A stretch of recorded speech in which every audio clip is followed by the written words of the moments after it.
I run into each other regularly, and when she told me about the fact that she was doing this research for her family history, I said that would be a great topic for the Lakefield Historical Society to hear about. And I'm really pleased that you were willing to come forward and do the presentation this evening, because you've done a lot of work. So thank you to everyone from Mae's family and neighbors and community and at Curve Lake, and Chief Knott and Bubbles for being here this evening, and others. We really appreciate the turnout from the area. And I know there's been a lot of interest expressed in this evening. Mae Whetung was raised in Lakefield for the first 18 years of her life. Daughter of Bill and Marjorie Whetung. She is a member of the Curve Lake First Nation. After living in Ottawa, Mississauga, Vancouver, and northern BC, she has returned to her home area and has resided in Curve Lake since 2005. Mae studied at Carleton University and Simon Fraser University, worked for the Gatineau First Nation in BC, and for Northwest Community College in Terrace, BC for several years. She has 3 sons who live out west. Mae is also the author of The History of the Ojibwe of the Curve Lake Reserve and surrounding area, published in 1976, and she's got a copy right here. So I just want to say that this is basically a presentation by Mae of a family photo album and history, and it covers 7 generations in the Whetung family. From its roots in the Curve Lake community, First Nations historic contexts are given in this family portrait, as well as memories of life growing up in Lakefield. So without any further ado, I'll turn this over to Mae, and it sounds like this is working well. You can hear this, so as long as you hold it up close, should do the job for us. Okay, thank you, Mary. And thank you all for coming out tonight. It's really great to see all your faces and coming out here to support me.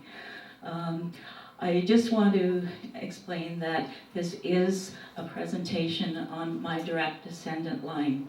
And there's a lot of Whetungs in Curve Lake, and in fact, every Whetung member around the world, whether they're on the west coast of Washington State, BC, wherever they are at, they come from Curve Lake. This is a unique thing about the Whetung family. There is only one origin, and that is in Curve Lake. I am not going to talk about all the different branches, because every branch has their own stories, and at some time maybe they will be here to tell you their stories. So I am going to go back to our common roots, though, in Curve Lake, with our original ancestor, as far as we can trace back in history, and that was Joseph Whetung I. And this is the descendant line that I will be speaking about: Joseph Whetung I, Joseph II, Daniel, Albert, William, my dad, and then the 2 generations I'm going to do really quickly. That's my sisters, myself, and our children. So I hope everybody can see this. I wasn't sure how these slides would show on the screen, and they may be a little bit small. I'll try to read as much text as I have. I do have a few text slides as well as photos, because I don't have photos that go back that many generations, as you probably can understand. Okay.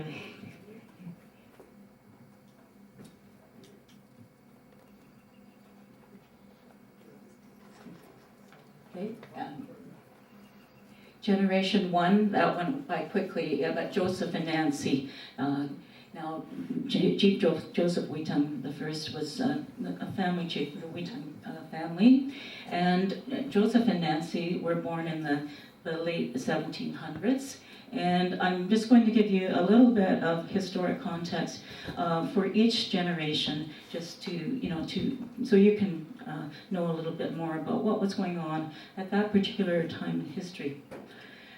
At that time, in the late 1700s, the Mississauga Nation controlled the south central Ontario region, and there had been a number of wars with the Mohawk people, and the Mohawks had been driven over to the other side of Lake Ontario to New York State.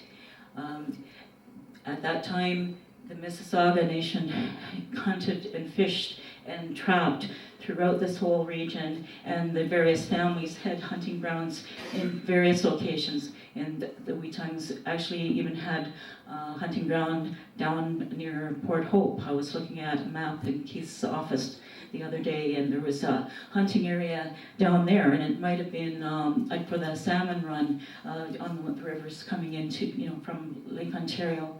Also, the areas of Emily Park, Emily Creek, those were family territories, and Sturgeon Lake. Those were the traditional territories that were used by the Whetung family back in those days, and for a good number of generations. So fur trade was central economy at the time, and the Gunshot Treaty. These were the original treaties, the Ontario treaties, that were negotiated in this period, 1783 to 1787.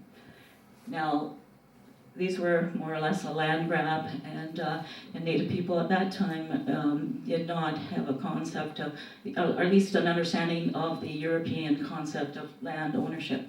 And they were, the conditions under which they were negotiated were not very good. And eventually, the Gunshot Treaty was looked at again later on in history, because the treaty disappeared for some reason. The Newcastle Treaty of 1818, it allowed for the white settlers to come north of Rice Lake. Okay, we'll be ready for the next one.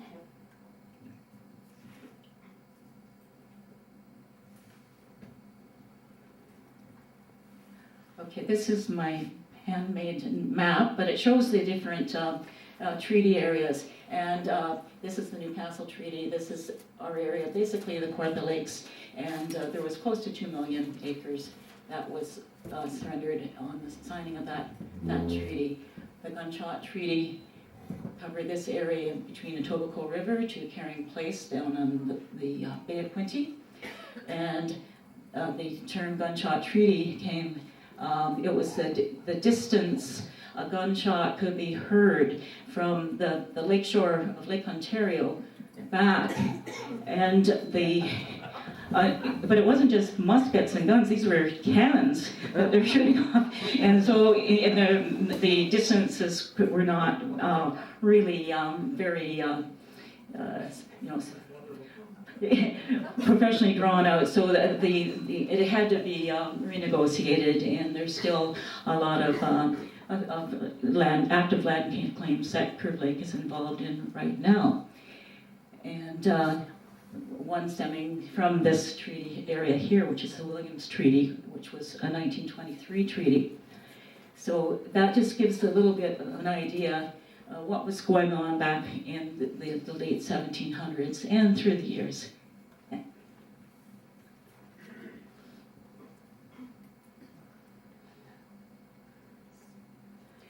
Okay, this is a family chart for Joseph Whetung and his wife, Nancy. And the dates, some people like dates, it's important to have dates, and for others, just the stories, that's important. So I have a little bit of both. And the dates are not always accurate. They're more or less taken off of census data, which is not really terribly reliable. But, we're looking at census data from 1851, 1861, 1871, and, going back in those dates, it's, we're just trying to do our best to give an approximate date when people were born. So the children of Joseph and Nancy. Now, there may have been many more children. I would imagine there were, but at that time, not too many, children actually grew up to adulthood. It was a rough life living back in those times. So we have a documentation of Mary, and she married William McHugh. He was a trader at Gannon's Narrows, and that was the start of the whole McHugh clan of Curve Lake, and it was Mae Whetung who was really the ancestor of the McHughs. And Joseph Whetung II, of course he carries the Whetung name down the line, and he married Martha Precure. And yes, thank you. Yes. Yeah, maybe I should explain that, because I use different names depending on what period of time. So sometimes in the early period it will be Mud Lake, and then sometimes we refer to Chemung Village, and then later on Curve Lake. But I'm really talking about the same place. If you don't, if you get confused, just ask. Okay, can you back up just a little bit there, please? All right. Okay. Yeah, actually, I found that's fine. Yeah. So Joseph married Martha Precure. I'm going to talk about Martha a little bit later. Okay. Now this is a scan of a document which was a petition to the government in about 1848, and it does show. The signatures, these are what would be the clan crest. Now, this is Joseph Whetung Sr., so this is actually his signature. Now, it's very hard to see that, but it's the same clan crest as Samuel Cow and Joseph Whetung Jr. And this animal here, and on the treaties, it's referred to a reindeer. However, when you look at the Ojibwe language, I believe it's a caribou or elk would be a more suitable translation of the not reindeer, but those animals. And I believe, well, I think there's some fluent people in the audience today, but for cow would be also I looked it up in the dictionary. So the word for elk and caribou, I think it's the same that people refer to as cow. So these are all clan relatives. Joseph is the Cow family, and this one here is Samuel Cow. Okay, I've got to get some water here while you change that slide.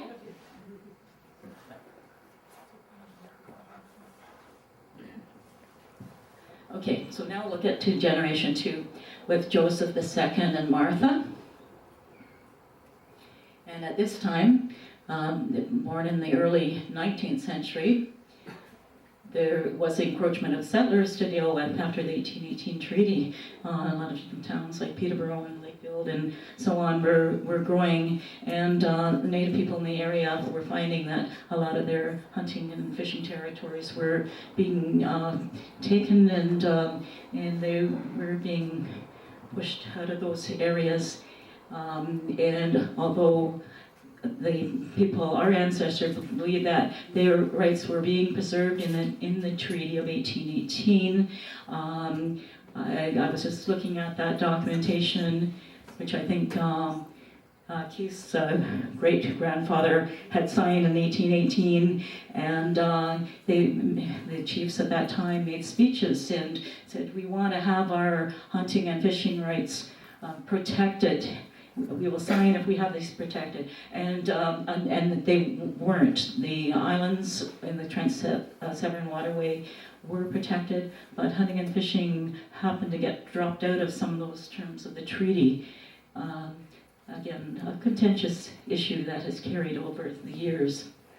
The establishment of the Mud Lake Reserve under the New England Company. Now, the New England Company, they did come from New England. A lot of them came from the U.S. They were Wesleyan Methodist, and they came into the Curve Lake community about 1829 and set up their mission. And of course, their mission was to Christianize and to assimilate the native people and teach farming and other ways of life that were pretty much standard for the Europeans and the new settlers that were coming into into Canada at that time. So another thing that was a big impact on the people in that time, in the life of Joseph and Martha, was the flooding of the Trent system in the 1860s. And a lot of the islands were lost with the flooding. There was a number of impacts. There was a lot more settlers coming in with the water transport and steamboat travel, and so there were some good things about that because it made it easier to access certain areas by catching one of the steamboats that ran through the Trent system.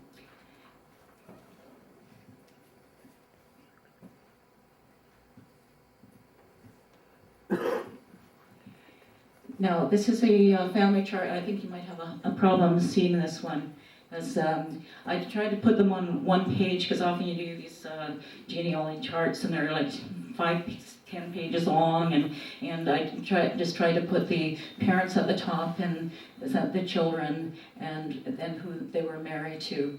Now, I'll talk first about Martha. This is the wife of Joseph Whetung, the second. Now, Martha Précourt, she has a French name, and she was probably Métis from Penetangwishene. This is what we were told in our family, that this is where our great-grandmother came from. She came from the island of Beausoleil, and that's near Christian Island, if anyone knows the area of Georgian Bay. And her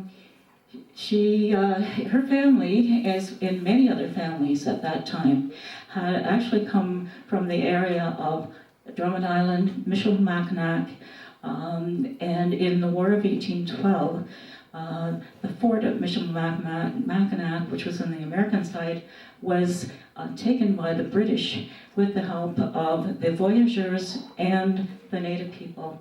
And after the war, there was boundary lines that were settled, and the people settled at Drummond Island temporarily, and that was where the British garrison was. And eventually the British garrison moved to Penetangwishene, and all these families, at least 100 families, moved from that area down to Penetangwishene, and some intermarried with Christian Island, and some lived at the Beausoleil Island. And this is where the Précourts lived. Now Joseph and Martha had a number of children, and several didn't survive childhood, and it would be George and Joseph III, Martha, Charlotte, and Charles. I did put a date of death in here, like before 1861 or 1871, because they didn't show up on the census records, and there was no further record of them existing, and so we assume that they died in childhood. Now, the girls.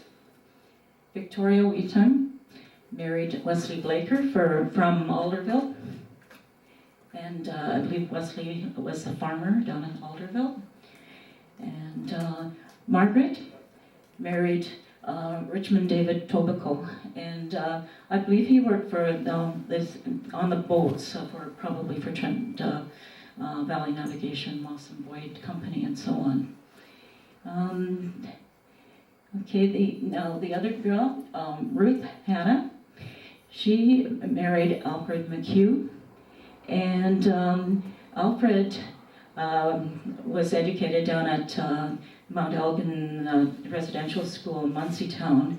He became a teacher, and he taught in Curve Lake for several years, but he also taught in Georgina Island and Christian Island. He was chief of Curve Lake between, I believe, 1910 to 1913. And he was later the secretary for the Curve Lake Band, and also for an organization that was set up to deal with treaty issues. I believe it was called the Union of Allied Tribes. And I'm looking at Keith, maybe if I'm wrong, just let me know. But I think that's the name of the organization. He was very politically active. In fact, he was awarded a Silver Jubilee Medal by, I think it was King George V in the 1930s, and they had a number of awards given out in the Silver Jubilee. Now, that's about the girls. And the boys in the family, there was Daniel, and he married Elizabeth, Anderson.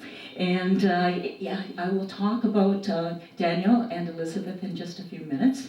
And also Joseph Whetung IV. There were the two boys in that family that carry on the Whetung name. So there is really the lineage of Daniel, and there is the lineage of Joseph. And I'll talk briefly about both of them. More so the Daniel line, because that's our line. Also, my cousin Marie Dixie, they also descend from the Daniel Whetung line.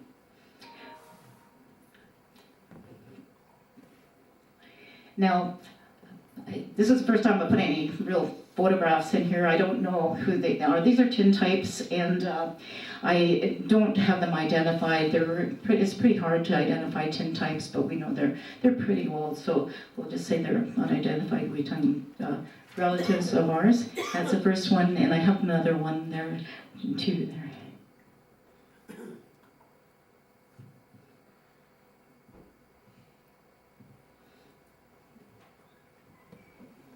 Another photo where the Victorian dress was styled, and again, just an interesting group photo, and I hope someday we can find out who it is. Now this one, I know a couple of the people in this, and I've included this one because this is Alice Blaker, and she was a sister-in-law of Victoria Whetung. She was a sister of Wesley Blaker.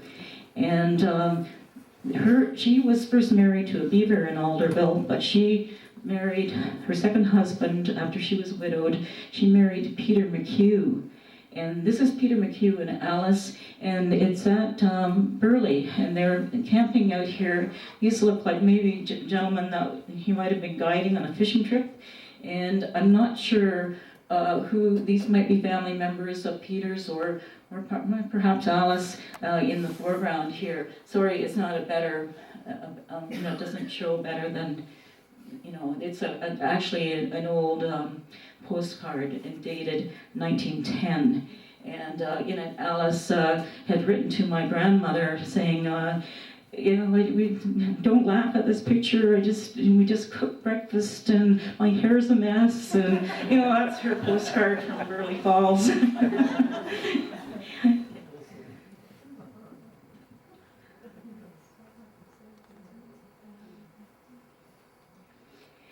Now, this is the old mission house in Curve Lake, and this is an old photo, and I'm not sure, it was built around 1870, and this might be the Roberts. They were the missionaries at the time, and I'm not sure who this gentleman is here. I don't have him identified as yet, but it was a symbol of the New England Company that remained in Curve Lake for many, many years.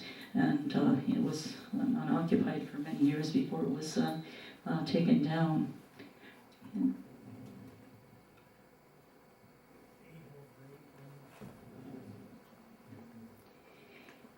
And this is the resting place of Martha and Joseph in the Curve Lake Cemetery. Now I have another story about Martha. Actually, one more slide, and it was hard to see anything on that stone. But this is basically what it says on here. In memory of Chief Joseph Whetung, died July 1887, aged 70 years. His wife Martha died October 1904, aged 87 years. Died in peace on their own reservation at Chemung. I thought it is such a nice, saying on the grave marker. Unfortunately, it's not in too good a shape right now. However, what I wanted to tell you about was it's a little bit of a history of this stone, also Martha and Massa Boyd. Now the Boyd family, of course, had the logging business in Bob Cajun, but they also had the Trent Valley Navigation, and they usually, named the various boats with native names. And I believe Mossam must have spent quite a bit of time at Chemung, and he knew the Whetungs, and he was trying to promote his business, and they were having the transportation schedule to go to all the different communities and pick up passengers from here going to there. And he wanted to have a name for the lake system, because before the lakes were all joined with, canals and this kind of thing. Any references historically that I've come across, they call them the back lakes. And there wasn't any real reference, calling this lake system a specific name until around 1900. And apparently, and this is what we've learned as when Margot and I were young, we heard about our family and our great-grandmother, that she had given a name to Massa Boyd, and it was Kawasa. It was meaning bright water. And that ended up being Kawartha. And, the rest of the story. And the other little interesting thing about that was that by doing this big deed to the Moss and Boyd company, Martha was given a free passage on the Trent Valley Navigation Company for the rest of her life, and also Moss and Boyd bought the grave marker, and that's the story of this stone. Okay.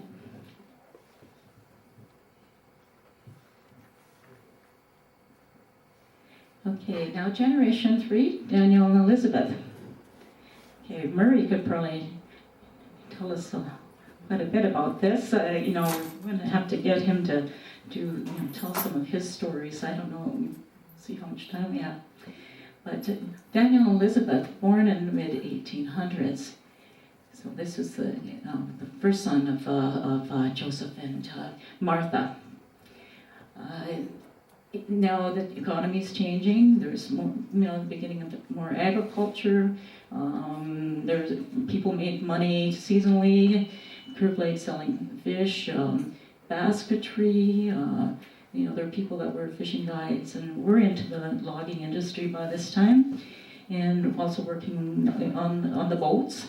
And the steamboat travel and tourism actually got old Dan to, he was the first travel agent in Curve Lake, and he was quite the entrepreneur.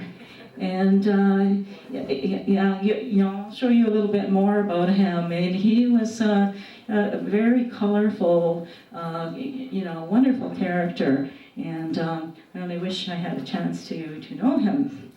Another fact of life living on the reserve after this time, about 1876 was the first Indian Act, and that certainly had impact on people's lives because it defined who was an Indian under the Indian Act, who wasn't an Indian. It also, didn't allow you to own, the land. In fact, before the land was owned by the New England Company, it was a church reserve. And then later it was Crown land. There were leaders in the Curve Lake community before this time that wanted to own their own land. If they wanted to make improvements, they didn't want to be making improvements on the land for the New England Company or on Crown land.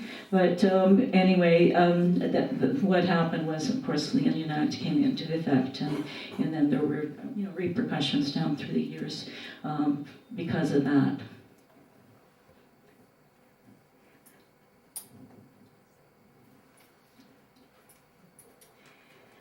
Okay, again, pretty hard to read some of this stuff here. But Daniel, and this is a family chart for Daniel Whetung, and his wife Elizabeth Anderson. Now, Elizabeth came from Hiawatha, and her father was William Anderson, and her grandfather was Charles Anderson. And in some of you that have a copy of the Peterborough Historical Atlas might have read a little bit about, the section on autonomy where Hiawatha is located. And Charles Anderson was a trader. He ran the trading post at Herkimer's Point near Hiawatha, and then later his son Peter ran the trading business, and he also had a lot of land. He was a veteran from the War of 1812, and a lot of these veterans became Indian agents, and so he did that, and he farmed, and he had 3 wives over a period of time, and they were one was Mohawk and 2 were Mississauga, probably from Hiawatha. And now they, of course, lived in Curve Lake, and they had several children. In fact, there might be more than what is on that chart there. If you want to just go back for a minute, I'll just sort of briefly go over this. I think there may, I've understood from reading the obituary of Daisy. Here's Daisy here, that there were actually 14 children in the family, and we only have 7 here, so it means like they must have died as very young infants.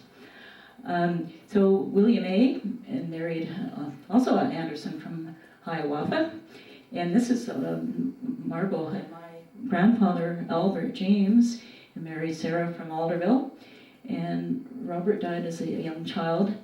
Harriet Maud married George Henry Copley of Curve Lake, Chemong, and Daniel Eli, and that's Murray's dad, and he married Muriel Jones from Buckhorn.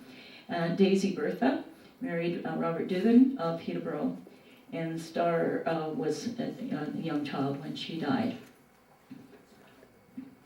So this is a photo of Dan and Elizabeth. And he was a, fine-looking. They both were a fine-looking couple, and I kind of think it was Dapper Dan. He's, very dapper-looking gentleman, and and just wonderful stories about Dan. So we'll go ahead and look at some of these photos from our family albums, and. This was Dan's house. It still stands there on the corner of Mississauga Street and Chemong in Curve Lake.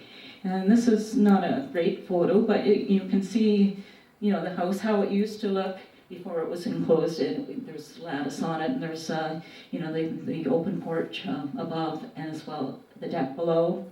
And it looks like it might possibly be a funeral or some occasion, because the people were out here and the church was just across the street. So I'm not sure what the occasion was when this was taken, but early 1900s.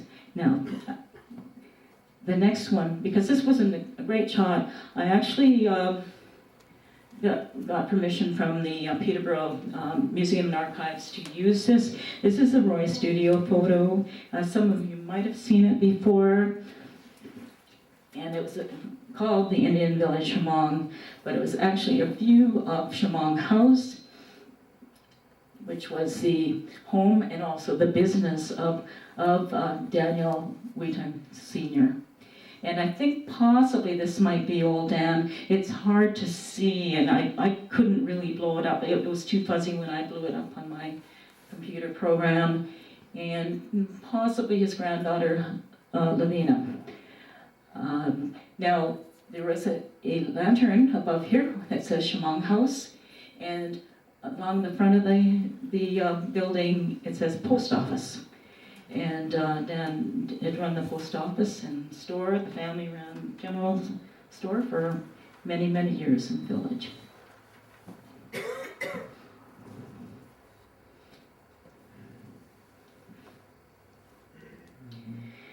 Now this is Harriet. This is one of my grandfather's sisters.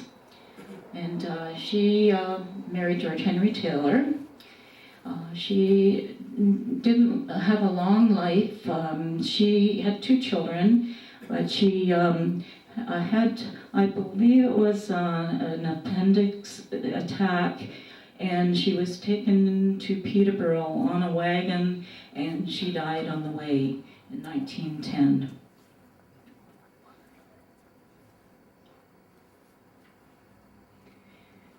Again, the ladies all dressed in their beautiful Victorian attire and always dressed up for the photos.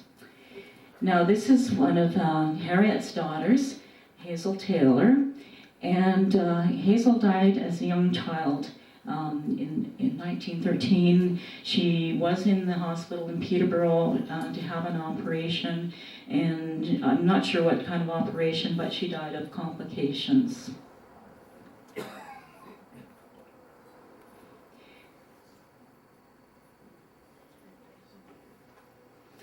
And this is Hazel's little sister, Stella, born in 1903. And she survived adulthood. She has descendants still living. And after Harriet died, the 2 girls for a while stayed with their grandparents.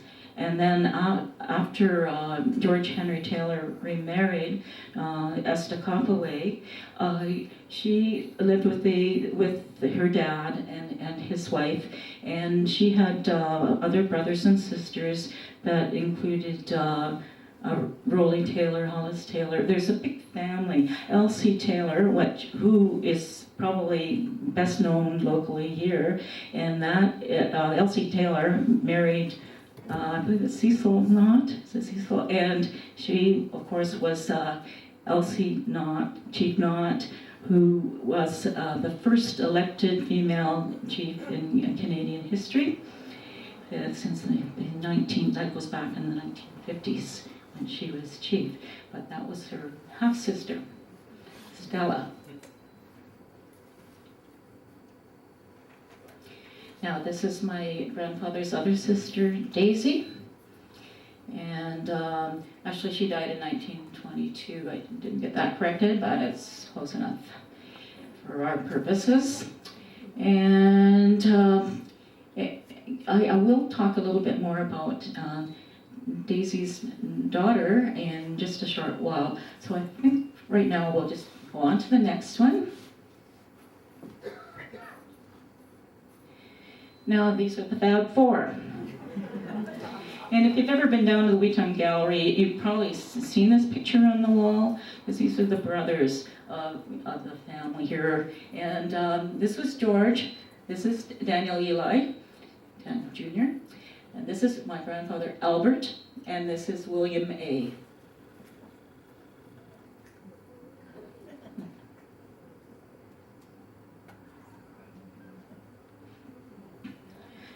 George died at age 21 in 1901, and that's a memorial card. This is William A. and his wife Harriet Anderson. Now, Harriet died very young, not too long after they were married, and then William remarried Nellie Simon. And then William died in 1904. And they had a daughter, just the one daughter, and she's on the next slide. Very handsome couple. And this is the beautiful Lavina Whetung.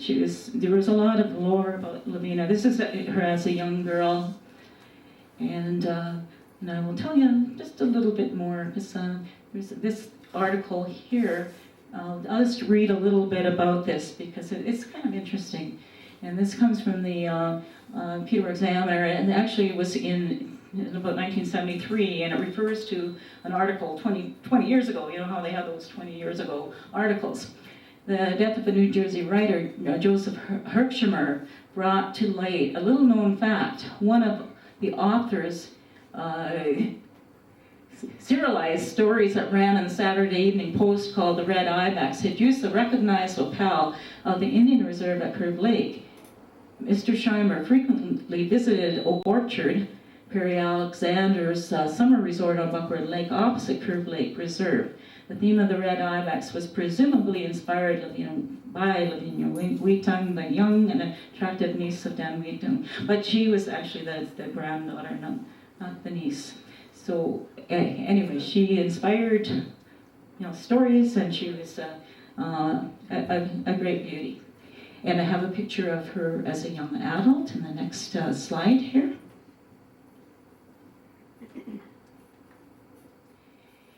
And yeah, so that's Lavina as an adult, and she married, I think she probably met an American tourist that came up to visit, and apparently he was a well-to-do banker down in Pittsburgh, and she lived most of her life down in Pittsburgh and didn't have any children, but she remained close to my dad most of her life, because she was an only child and he was an only child. They were first cousins, so they kept in contact occasionally.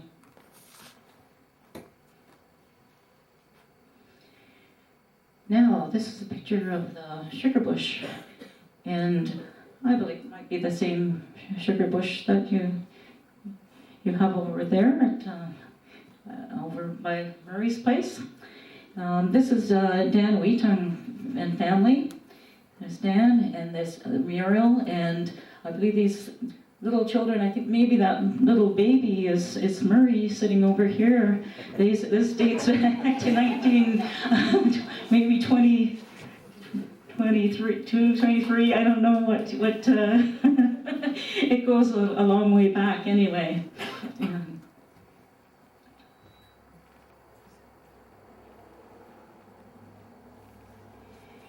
And there's Chief Dan, Eli Whetung, and that's Murray's father.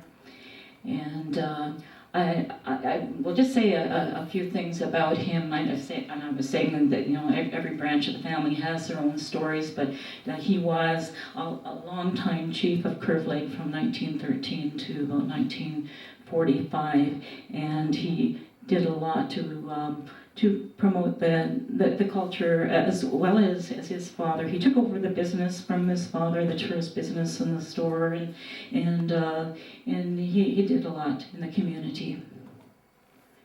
And I'm skipping back to Dan Sr. here, because I kind of run through their whole extended family, because a lot of it was a big family, and some of them all lived in the same house. So basically, I've just dealt with it as an extended family, because I'm going to kind of focus on Albert and my grandfather, and go, kind of narrow down our focus on our own descent line here. But just to go back to Dan Sr., he was a special correspondent, and he wrote for the newspaper. He was written about in the newspaper, and this is the social column here for the daily. It was a Peterborough Daily Review, and this was 1911. And in the news that particular week, Mr. Albert Whetung went to Peterborough last Saturday to join his wife and son, the former having been away from home for several weeks, the latter a new arrival in the family. Basically, he went to pick up his wife, who had gone to Alderville to have her baby, and so he and his wife are coming back, and my dad was the new arrival that was just coming back to Curve Lake. And so there's all kinds of really neat pieces of information in these columns about, where people, who came to visit and where people went to visit, and you could see where the relationships with between the different villages. And as I said, Mrs. Peter McHugh was from Alderville, and here she was. Mrs. P. McHugh is in Alderville visiting her mother. And Miss Daisy Whetung is in Alderville visiting friends, and so on.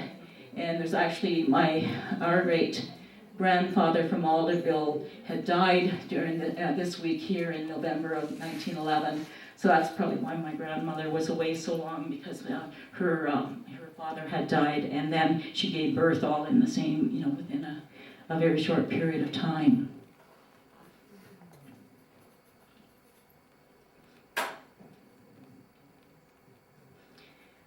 Okay, so this was one of the things that Dan did to get the reputation of being Curve Lake's first travel agent. So this was written up in the Examiner in 1892, Dan Wheatung's excursion. The only Dan Whetung excursion was, like everything that Dan laid his hands to, a great success. It came off yesterday, and the party of 300 on board the steamer Crandella had a fine time. The sail through Chemung, Pigeon, and Sturgeon Lakes was charming, and Fenelon Falls was reached in safety at 10 o'clock.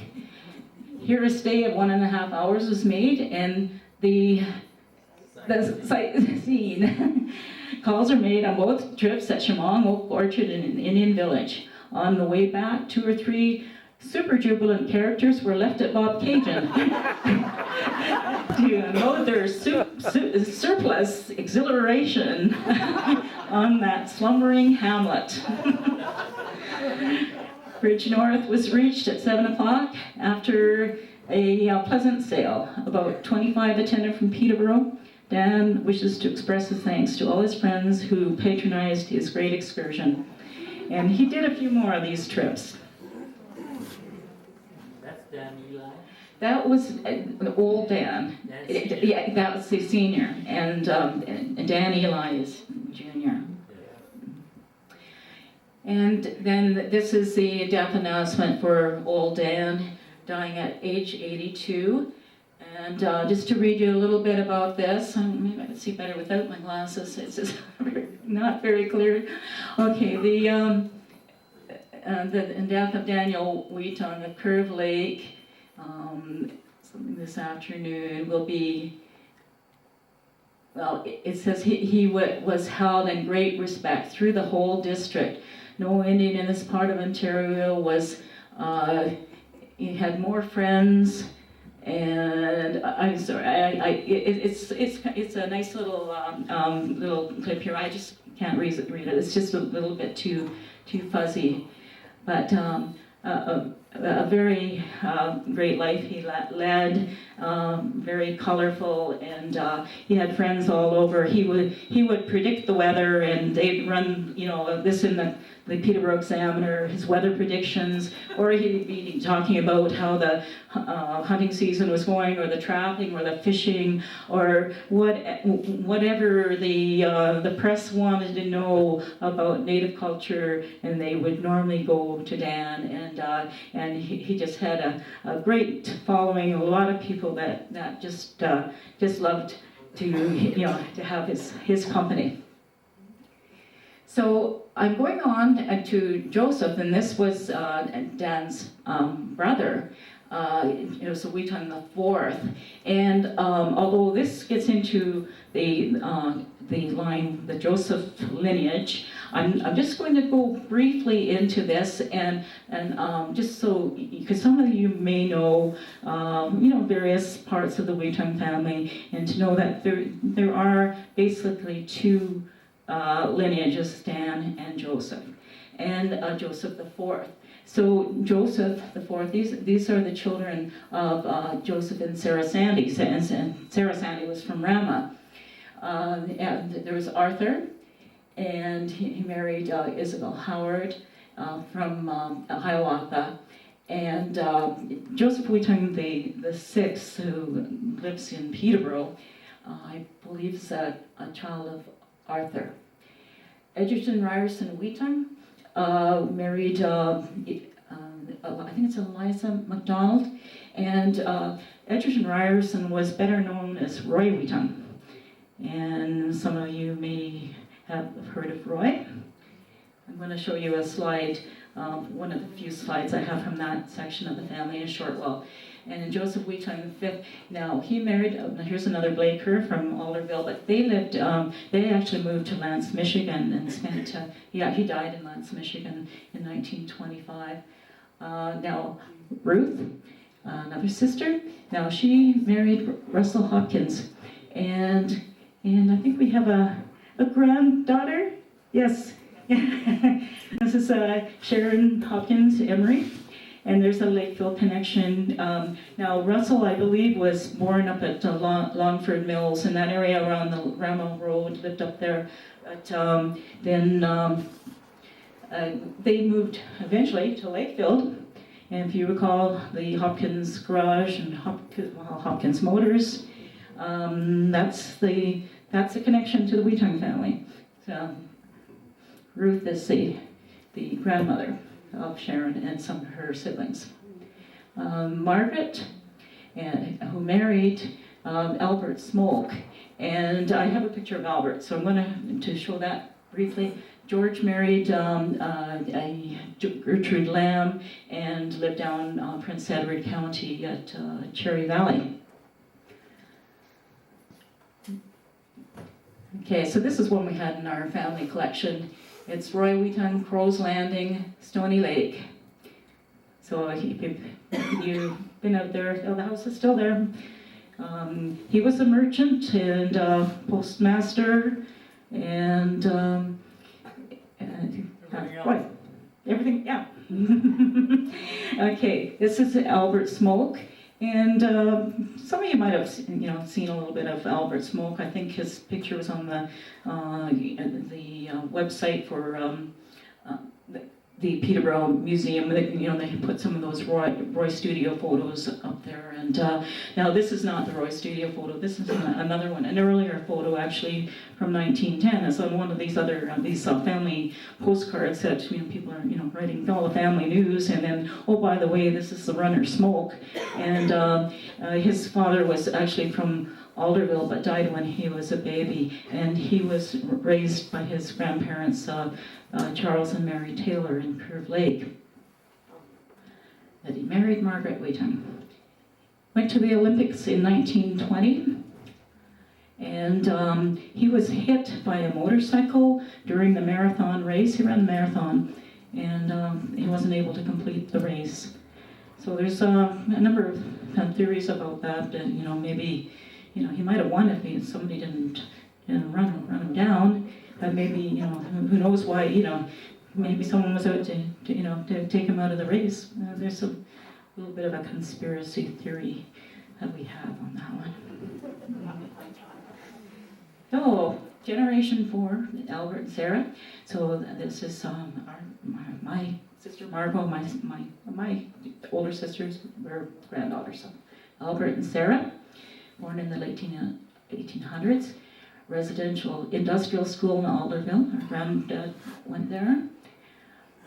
And the agriculture is being heavily promoted by Indian Affairs during this time. And 50-acre farm lots are being granted on reserves in 1902. If you cleared so much land, then you could apply for so much land. And which our grandfather did. He was a farmer. During this time frame too, World War I, and we had very heavy, high enlistments in World War I in Curve Lake, and also most of the Native communities in Hiawatha, Alderville, very high. And then Williams Treaty, 1923, that was also sort of in their area as they were in young adulthood. And that also led to loss of extensive hunting grounds for those that were still, making a living from hunting, trying to support themselves off the land. And, luckily my granddad was, raising crops and doing other things to support the family at that time. Okay, so that's the historic contact slide, so we're just waiting for the next one to show up. And it's going to be a little bit about, yes, here's the family chart. So Albert James married Sarah Evelyn Whetung from Alderville in 1901. And my dad was an only child here. And of course, that's my mom, Marjorie, right at Kells.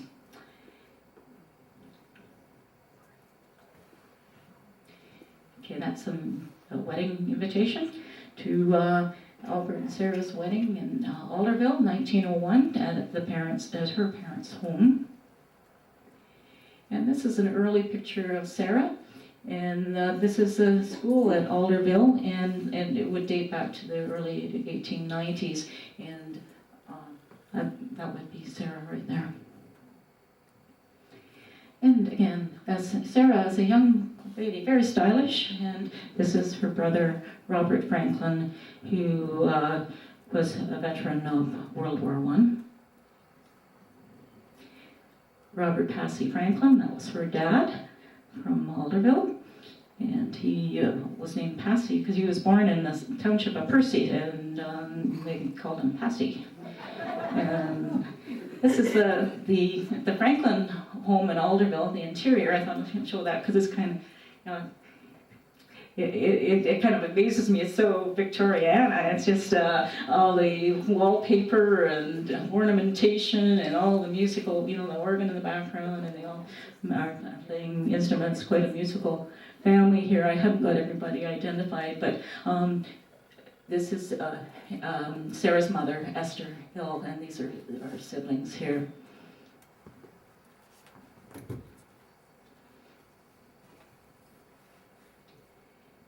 And this is the exterior of the house, and this is Esther Hill.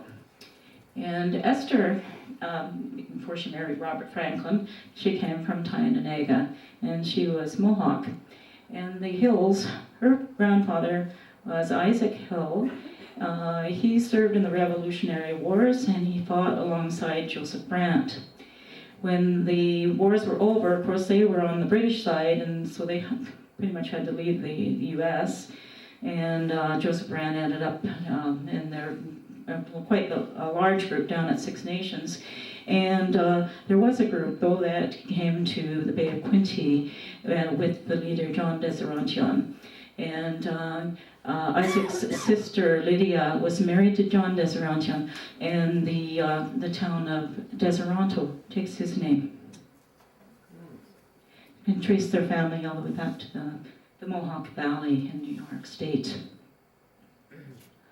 I did tell you that the Mohawks and the Ojibways were warring back in the 1700s, but somehow in between, they kind of made a truce at least in the Franklin family.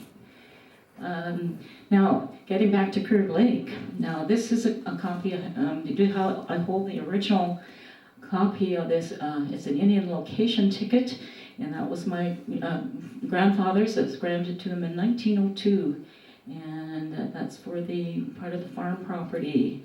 And that was the first parcel of that. It was for 42 acres. We don't have the other original document, but that was quite a find in our little family archives.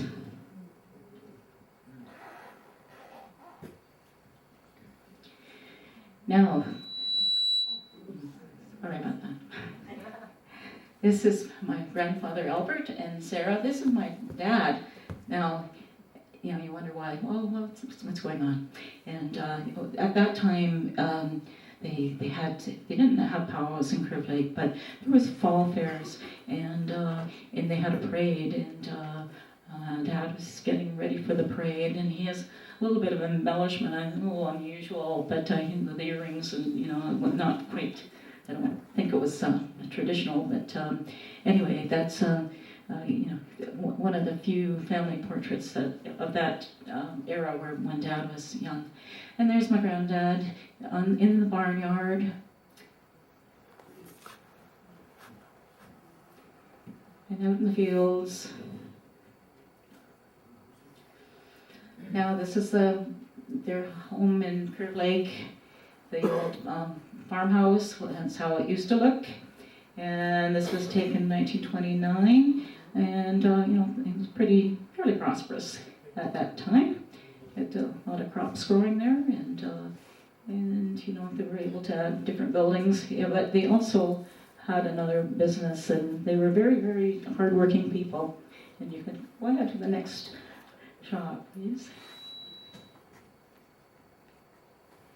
Okay, now this one shows one of the fishing lodge guests. They run a tourist business as well as farming the land.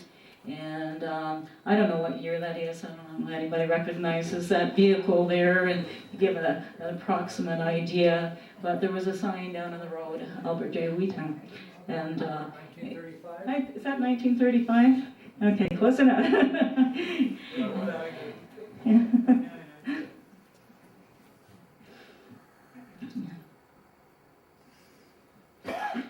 Okay, so this one, this is a nice catch of fish. On the back of this big picture, it shows this one because on the back of it, it had 140 pounds of fish.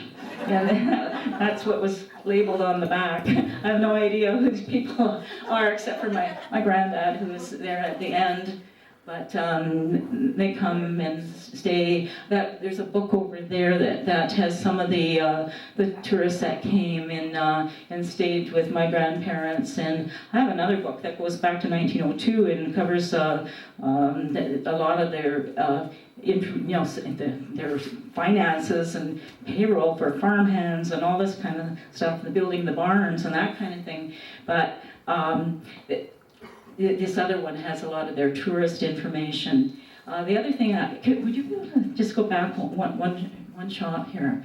I was just going to talk about the old driving shed. Now, my grandmother, of course, cooked for all these people, and in the summertime, sometimes she needed a little bit of help, and she would enlist her niece, Ruby Marsden Hicks, and some of you may know Ruby. She lives in Lakefield, and Ruby, I don't think could be here tonight, but she said that she used to have to stay upstairs in the driving shed when the house was full, and one time, there used to be these barn cats, and she got badly scratched by one of the barn cats.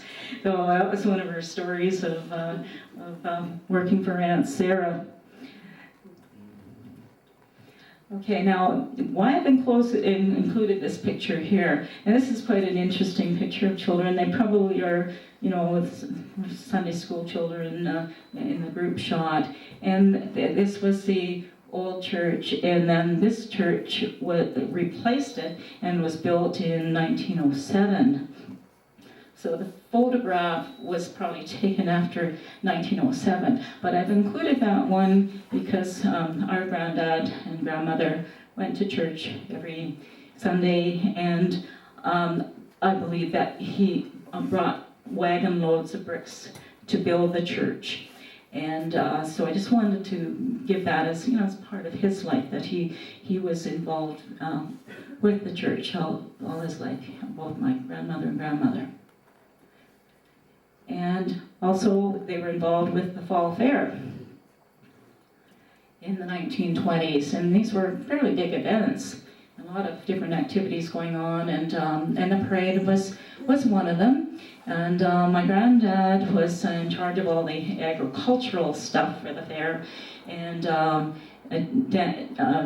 Daniel, Eli, I think that there were a lot of them that were involved. Dan was chief at that time, and he was the major force in organizing these events. But my granddad had his part in organization as well. And here we have my dad, I believe, on the back of this horse here. But in this buggy here, too bad you couldn't see it a little better, but it's Muriel, I believe, and this little boy here would be Clifford and Floyd, and it looks like it might have been before Murray was born, so he probably wasn't too far later than that, because I would say this is probably early 1920s. So that's the fall fair. And then a shot of my dad as a young man with his parents in front of the farmhouse. And, as he goes into adulthood. And I guess the next slide, I'm ready for that one here, but this sort of leads on into the Generation 5, Bill and Marjorie.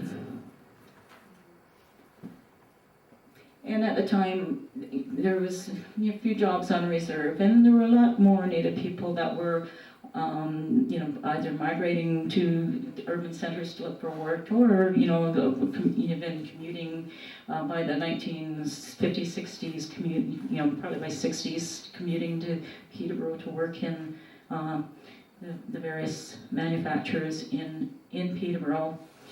Curve Lake Public School children were bused to Lakeville Public in 1959. Your dad was probably instrumental in that?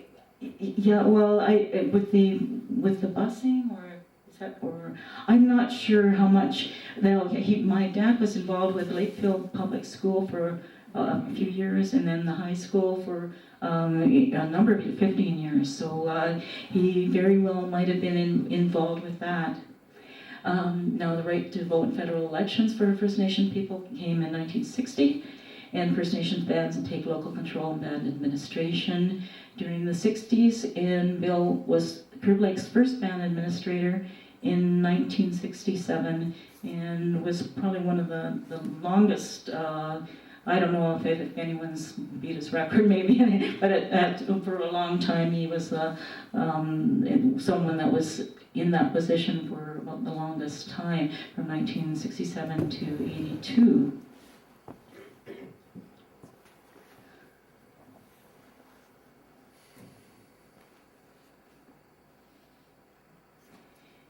And here's a family chart for Bill and Marjorie, and our my sisters, Edith, who was born in 1938, and she passed away in 2003.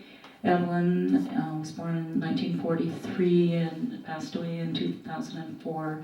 And Margot and I are the only surviving siblings.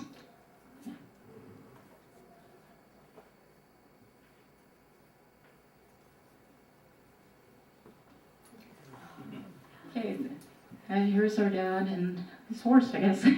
That's the back of the house at Curve Lake. It's a little tot. Now, here's a picture, and now I believe this is Marjorie Whetung, his dad's first cousin.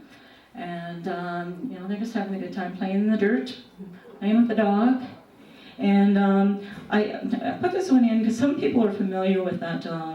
Looking back, they're in Peterborough Examiner, and they run different historic photos. Catherine Dibben does that column, and she had put in a Roy Studio a photo of Marjorie in her pretty little dress, and very prim and proper in a studio photo, and this is one where they're just having fun playing in the dirt. Are they allowed to do that anymore? I skipped a few years here, and this is down at Guelph, and our dad went to Ontario Agricultural College in the 1930s, and there he is right there. And then he came back to Peterborough and went to normal school in Peterborough, and he met this young lady at normal school. Her name was Marjorie Kells, and her dad had passed away in 1934, and he went to, give her his condolences. And the next thing, they were dating, and then this is actually taken in Armour Hill during their dating days. Yeah.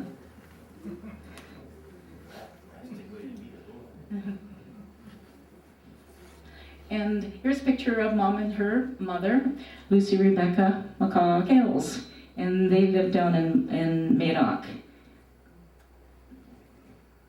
And this is, they don't have too many family photos actually compared to the Whetungs and the Franklins, but the Kells and the McCaws didn't have a lot of pictures, but this was one, and I didn't know, I did a little bit of research. I know a few people in this photo now, and this was taken in Queensborough, and this was my mother's great-grandmother, Rebecca Kirk McCaw, and she came from Ireland, and she lived in Currieshkin, Ireland, which is just across the street from Scotland, and actually I think the family came by way of Isle of Bute, then Northern Ireland, and then to Canada, to Queensborough in particular, and then, and anyway, Mom made it down this way after she met Dad.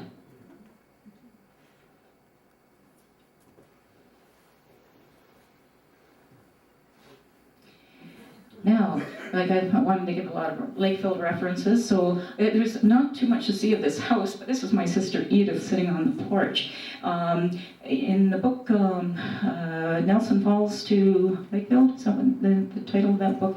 They have the different write-ups of houses in Lakefield, and this one is 102 Concession Street, and it was owned by my grandparents. They worked very hard and saved money, and they bought this house in Lakefield, and my mom and dad lived there when they were first married, and while Edith was a young child.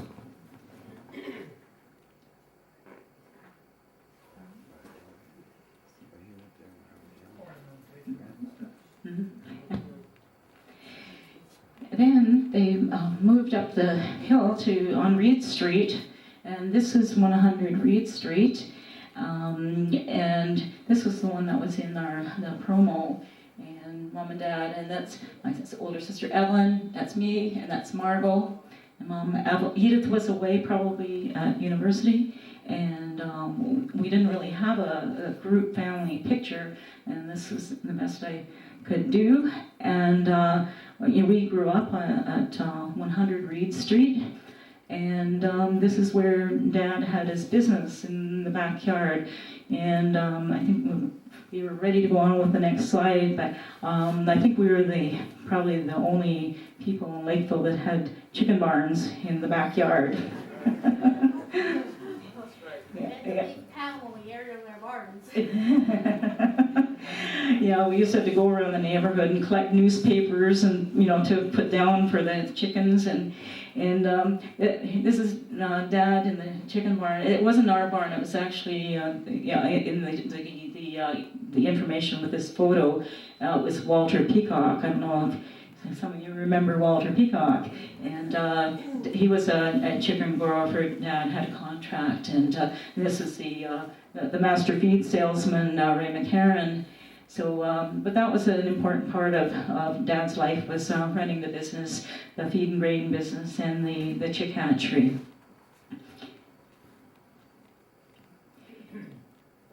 And I have a book over here from his chicken business, because he had contracts with many people to grow chickens and supply the feed, and I don't know how they do this, but produce so many thousands of chickens and sell them to KFC or wherever, and that's where you end up eating a Swiss Chalet. Yeah, actually he had a big contract with Swiss Chalet. So this was in the backyard at 100 Reed Street, and Dad had a 1-ton truck for delivering all the feed. And this was the chicken barn here. And that barn was torn down about 1967.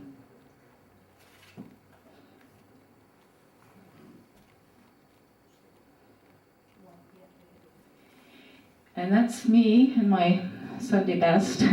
The reason why I chose this is because it has a sign here, the Lakefield Chick Hatchery, full of pep. That was the name of the, before it was Master Feeds, it was full of pep. Now, by 1967, Dad was kind of changing gears in his life, and he made a decision to go back to Curve Lake to work for the community and for his own people. It was quite a change from running a business for years, but although he'd been so actively involved with community, but he definitely wanted to make things better for Native people, for his own people in Curve Lake. And this is a sort of a mimeograph thing. It's hard to see other than it has Dalton Jacobs' signature down here. He was chief at the time, and it was called a band clerk position at the time. And the salary started at, it was $4,200 to $4,800 per year. And so that's back in 1967 when that all started. Okay. Mhm. One last memory of Reed Street. No matter how unathletic we are, the Watsons always let us play. Oh yes, yeah, we had lots of good neighbors on Reed Street, lots of kids. We had, yeah, it was fun. Okay, so this is, of course, the farm at Curve Lake. And this is taken in the 1960s. And up that time, we had cattle and pigs in this area here. But you can still see, this is one of the tourist cabins. There was 2 cabins here. So we still had tourists coming up, and you know, there wasn't a whole lot of change. It was over a whole long time. And then I was going to show you another slide, but I was changing the order of my slides, and I forgot to put it in. But after that time, around 1970, Dad got out of the chicken business. He got out of the everything, you know, except for working for Curve Lake. But during the early 70s, he decided to develop the property at Curve Lake. And this is called the Beausoleil subdivision. And it's called Beausoleil because that's where our great-grandmother came from, Beausoleil Island. And we kind of had a family meeting to decide what we should call it. And the sunsets are so beautiful there, and in beautiful sun, Beausoleil. So that's what we ended up calling the subdivision. And so that's when, you know, about the time that started. Okay. Wasn't it a family contest, and whoever got it got to pick the first lot? Well, I didn't want to go into all of that, but no, I think we just came to an agreement. It wasn't really a competition. I think we just sort of came to an agreement on what we would call it. we could make up our own street name. So when our relatives from Alderville came up and they saw, oh, you live on Franklin Street, yeah, they're Franklin, yeah, from the Franklin family, and said, yeah, we could name our own streets. And then Mom and Dad, they were getting to be an empty nest, except Margot was still home, but I'd already left for university in 1970. That was the year that they bought the house on 3 King Street. And many of you may know this was previously owned by the Fred Brown family, the Brown Canoe Company. And it's a beautiful old house, and it has a lot of Lakefield history. And I did a little write-up before we ended up selling the house, and talked to John Grills, who was our next-door neighbor, who knew the Browns. You know, remember when Fred Brown was killed in an accident? There was a garage that was at Debbie's Lakeland restaurant. It used to be a garage, and the car fell on him, and he died in that accident. And anyway, they owned all that land there where Lakefield Rentals is, and they built the house there. And the older Brown parents lived in the real estate place, Royal LePage. So all that area would belong to the Browns. But anyway, 1970, it belonged to the Whetungs.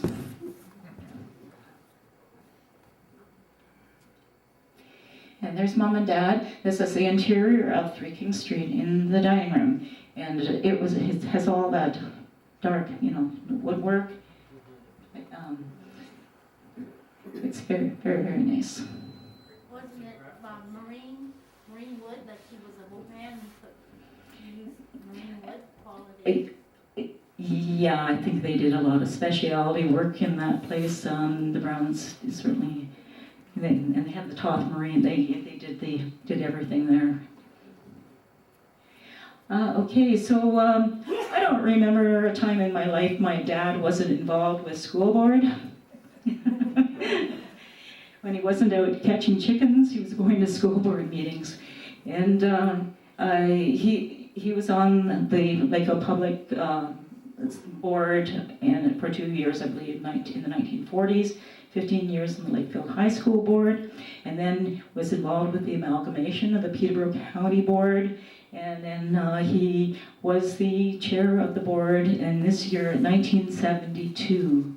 And Eric Cotton was the, now it's, I can't read this, he was the vice chair, but I was just noticing that there were quite a few people nominated for the vice chair, including Mrs. R.O. Edwards, who declined to run for the vice chair that we're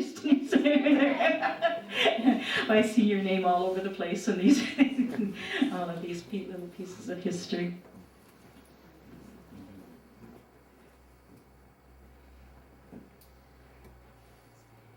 In 1972, the official opening of the William Whetung Complex. How many remember that? Yeah, it was a pretty big deal at the time. Okay, well, look at the next slide. And there's Bill Davis and the plaque that was, yeah, he seemed to come to Lakefield quite often, back in those days. And Chief Elsie Knott, who gave a speech at that opening, and also presented Dad with a buckskin jacket on behalf of Curve Lake. And there's there was quite a bit of press after that, but I chose this one here because of this photograph on the side. Now, I don't know if you can make out this lady here. Dad was presenting flowers to Mrs. Stabler. How many had Mrs. Stabler for a teacher?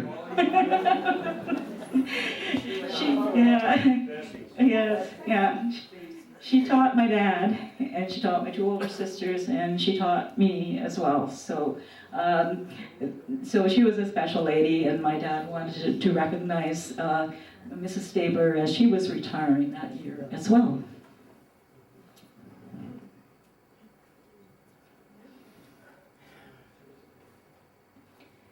Okay, here we are. This is 1977, and my dad was nominated for the Ontario Lamp of Learning, and he was nominated by the Teachers Union, and he was, I think there was 3 nominations, because I did see some other nomination papers in all the boxes, the files and things that I have to sort through, and I had to in order to do this presentation, but it's a labor of love for sure. And in this photo was the presentation. I believe, I've never been in the Royal York Hotel, but this is pretty grand. And is that where it is? Yeah. Yeah, it's quite an interesting background here. And now that little trophy there was the keeper trophy, but this is the real Lamp of Learning. And there's one of the headlines: Indian leader given teachers top award. Oh, and I only wish I could read some of the quotes in here, because they're very good. But it does talk about Dad being influential in his quiet ways, and especially in the First Nations communities, and encouraging young people to continue their education. And as well as the board work that he did, but he had influences in many ways.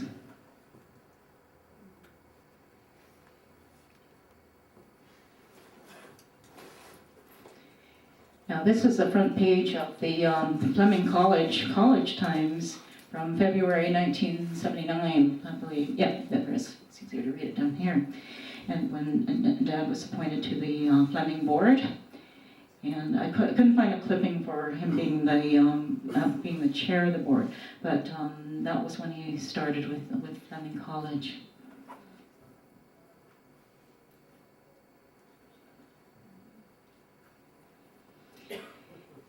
Okay, a few of you might recognize this artwork. Yeah. The artist is Bobby Johnson, And he did this for the testimonial dinner. This is a program from the testimonial dinner that was held in Lakefield at the Legion in 1980, and on Dad's retiring from Peterborough School Board. And it was a great event, and they had a great organizational team. And actually, some of the names of that organizational team